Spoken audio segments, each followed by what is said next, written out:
guys and gals, Nary here from Drake Wing Gaming, and 70 minutes with the Gaming Dragon. Today I'm coming back at you another Let's Play episode of Shelter. So y'all, before we jump into it, I just wanted to remind y'all that we've got our Patreon up. We've got bronze, silver, and gold tiers respectively, $5, $10, and $15.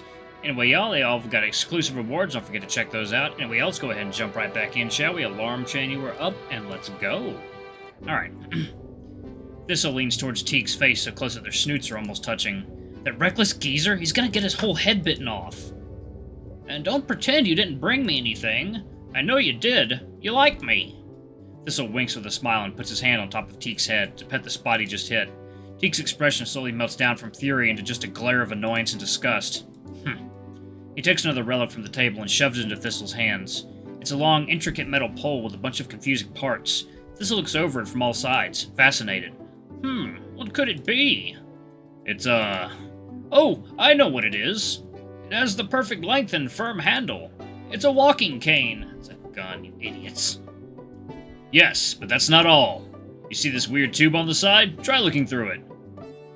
No, the other end. Here, look. Oh, I got it.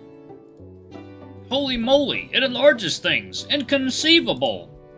With his new walking cane awkwardly nestled over his shoulder, the old man looks around the tavern through the tube on the side of the cane. He laughs like a child while pointing at the faces of the dogs around him. Chief, I can count your whiskers. That's cool. That's cool, but get it off my face. I wonder what this part does. Thistle puts his hand on the weird curved trigger placed on the other side. Don't do that. That's a gun. Still aiming at Rune's face, he pulls the trigger. But nothing happens. Oh, that does nothing. But you can twist these bits in the tube to make things appear smaller or larger. I see. Silly ancients, a looking glass and a walking cane. Who would have thought? They really were a bunch of mad geniuses, weren't they? You're having fun with this thing, huh? I don't know how attached you are to your old wooden cane. It's probably an item of sentimental value, but still. Oh no, you can have that piece of junk. That is much better. This is much better. Thistle puts his new walking cane on the ground and poses with it. Weirdly, it suits him, I think. Max, look, listen. No. Oh, no, that's a fucking pipe bomb. Wow, it plays on its own. That's good. I'm so worried now. How did you do that? I just punched a bunch of these knobs at random. If you figure it out, you can probably make it play all kinds of different notes. It plays at perfectly even intervals. This is going to be so helpful when I practice my sense of rhythm. This is amazing. Max, you can add this instrument to your songs. Yeah, I'm already getting some ideas. Let's see. Max takes his lute off his back and starts trying some random chords and melodies. At first, nothing seems to fit, but with more experimentation, he manages to harmonize his playing with the monotonous beeping of the box. All the while, Teak is staring at him, fascinated. Both of them are taking so much happiness out of that little gizmo. Finally, Max stops and puts his lute back on his back. I love it! I'm gonna have so much fun with it! Thank you again, Teak! I hope you would like it. Of course I do! This is amazing! So, Rune, how do you make it go quiet again? Let's see. Rune takes the box and starts pushing the buttons one after another. Looks like he does it at random again.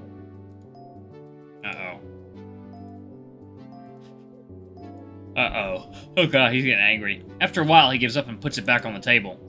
Ugh, I don't know. I'm not a mechanic. That's your field, Max.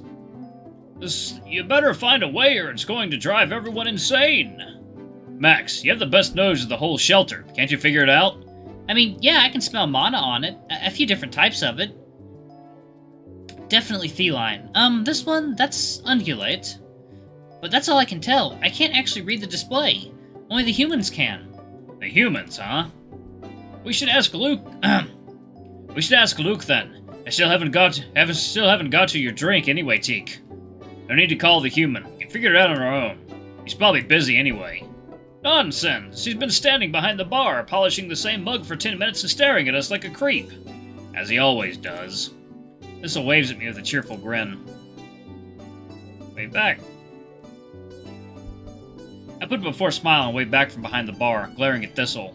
Stupid old dog, you didn't have to put it like that, even though it's kind of true. Luke, 1, 2, 4 mugs of booze here. Awoo! I sigh and smile again, this time genuinely. Sure, coming right up. I take the mug I was polishing all this time and fill it to the brim. This one is for Teak. I mean, all my mugs are clean, but I feel this one is somehow special just because I was wiping it for so long. Second, y'all, water time.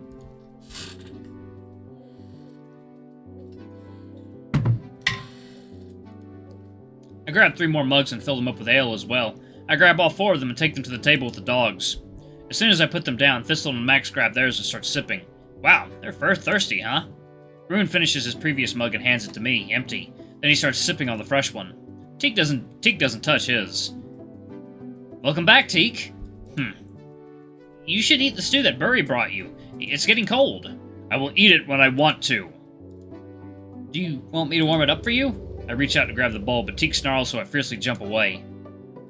Then he grabs a spoon and starts stuffing himself with the stew in such a hurry that the bowl gets emptied before I even have the time to regain my composure. Teak pushes the empty bowl in my direction while wiping his mouth with the back of his hand. Here, now go away. Sure. Wait, Luke, before you go. Take a look at it for us, would you? The beeping box? Yes, come on, sit down with me. I think I'm gonna make it fix that. Rune tugs at my sleeve and urges me to sit down. When I take my seat by the husky, he pushes the box in front of me. Thistle and Max sit down too, in front of us on Teak's bench. They stare at me full of anticipation. Can you do it? Yeah, I think so. What do you want me to find out? Well, for now, just see how to turn it off and back on. And if it can play different sounds. Yeah, something like a trumpet. I like trumpets. Why do you think it can blow a trumpet? Who knows? The relics are mysterious. Yeah, why not? See if it can play different sounds. And maybe if we can adjust the rhythm. Got it. Just give me a few minutes and I'll find out what I can. Well then. Guys, stop staring at me, please. That's weird. Isn't that what you do all the time yourself? Okay, yeah, true. But still, talk between each other if you want. This may take me a while. I take the beeping box in my hands. It's smooth and cold and to the touch. I look at its display on the front, but I can't actually read it either. At least not just like that. There's a trick to it. Every race is born with certain abilities. Like, canines can sense the presence of other creatures.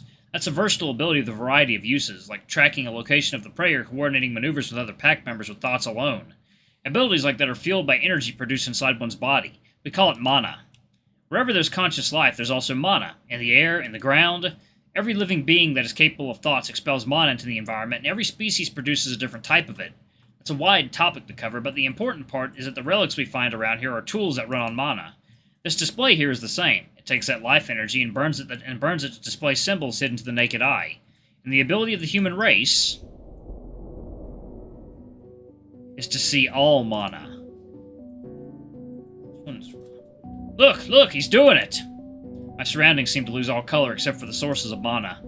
Every canine in the tavern appears to me as burning torches of red, and the long, bright cables remind me of... See? I told you there's that weird glint in his eyes when he does that. Second, y'all. Water time.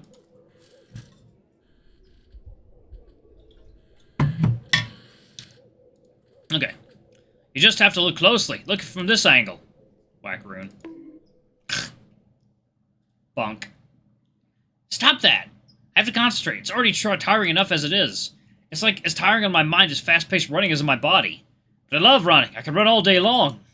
I put my hand on his shoulder to try to push him away from me with all my strength.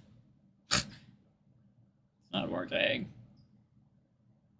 But he's so heavy, he doesn't budge, and I end up sliding on the bench, pushing myself away from him at my arm's length.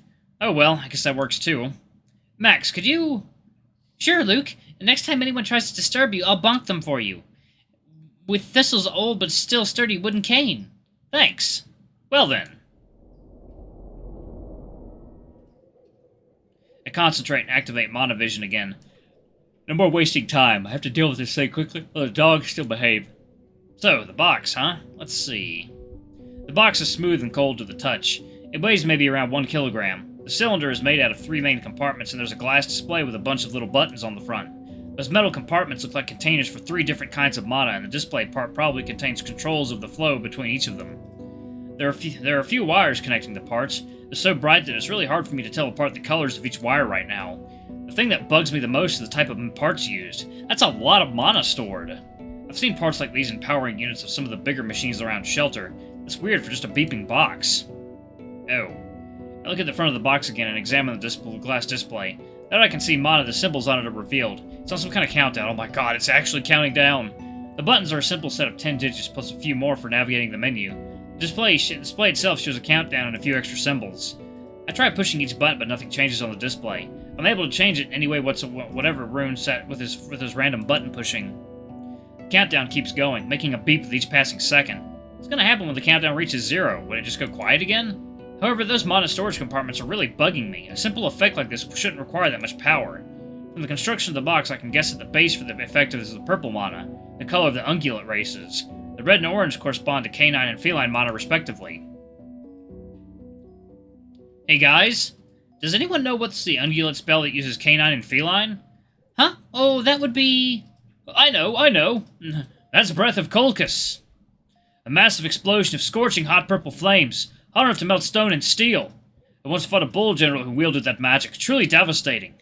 Oh, I think I know which one you're talking about. We lost so many good boys in that battle. We did, but we won in the end. Nothing can waver canine bravery and unity. Even against an enemy who would incinerate a whole platoon with a single magic breath, we stayed united and remained victorious. Why, Luke, why are you asking? My hand starts sweating as I hold the box and stare at the countdown on the display. Somehow the box seems much heavier now than it felt before. Could it really be it? An explosion magic? This is bad, really bad. Now I have some idea what the box's true nature may be, but what should I do? Should I tell the others? Deep breath. This is a bomb! Huh? A what? That's bullshit. This is a magical instrument, not a... No, it's a time bomb and it's about to explode! Uh-oh. Oh god. Ah! In panic, Rune grabs the box and slams it on the floor with full force. To everyone's dread, he reaches for the handle with his sword. Rune, no! Stupid dog! As Rune swings his blade, I leap out to cover the bomb with my own arm. The edge of the sword comes to a full stop so close to the skin that it actually cuts the hairs of my forearm. Luke, move! We have to destroy it! You idiot! If you cut it all, you will set it off! And what do we do? Take it outside, now! There's no time! It's quite a bit of time, actually. Oh! Luke, what's the commotion? Burry, give me your knife, please! And Max, here! I grab the bomb and toss it to the dachshund. He stares at me, wide-eyed. Second, y'all. Oh, God, I can't actually pause it. In the meantime, Burry hands me the knife he got from Teak and looks at us confused. Max, sniff the cables. Which one's connected to the blasting caps? While everyone in our group is shaking with obvious panic, Max is the only one who manages to regain his composure. He nods and brings the box closer to his nose. Everyone stares at him in silence as he inspects it with short sniffs and his eyes closed. This one! And this one! The green one and the yellow one! You'll need to cut them in that order. Green and yellow. I nod, lean over and immediately put the knife against the cable. Green and yellow. Green and yellow. Click the correct cable to cut it. Yep. Green cable's cut in half. Nothing happened. I feel my heart beating in my chest wildly as I look at the other cables. I take a deep breath and put the knife against them. Cable. And again. Okay. Sniff now. Just keep these cables separate. Don't let them touch. There's no connection anymore. Do you think it's safe now? Let's hope so.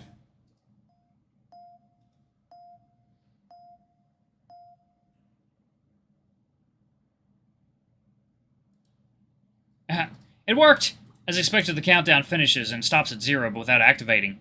After a moment, an error message pops up. Both me and Max sign relief. Everyone else in the group follows up with their own sighs in the perfect unison. The tension lifts and they look so relieved. Everyone except for Teak. He stands up without a word and goes to the table with the rest of his traveling pack. Hey, Teak! Sorry guys, I'll catch you later. Max grabs his and Teak's mugs and goes to the same table to join them. In the corner of my eye, I can see Max handing Teak his mug and chatting him up. I hope he's fine. Wow, that was... I'm too old for that. My poor heart. I thought that all you kids were done for. Oh? Why? What exactly is this box? Probably could be a bomb, probably. A what? A bomb? Luke, why didn't you evacuate everyone in the tavern? I cannot believe that. Sorry, I kind of panicked. Alright, y'all, I'm gonna go ahead and pause it right there. Thank you all so much for watching. Don't forget to like, comment, subscribe, ring that notification bell. Leave a super thanks or a tip if you can. It always helps. Happy 4th of July, everyone. Well, this is when the video is recorded. Anyway, I love you all. I'll see you next time. Bye-bye.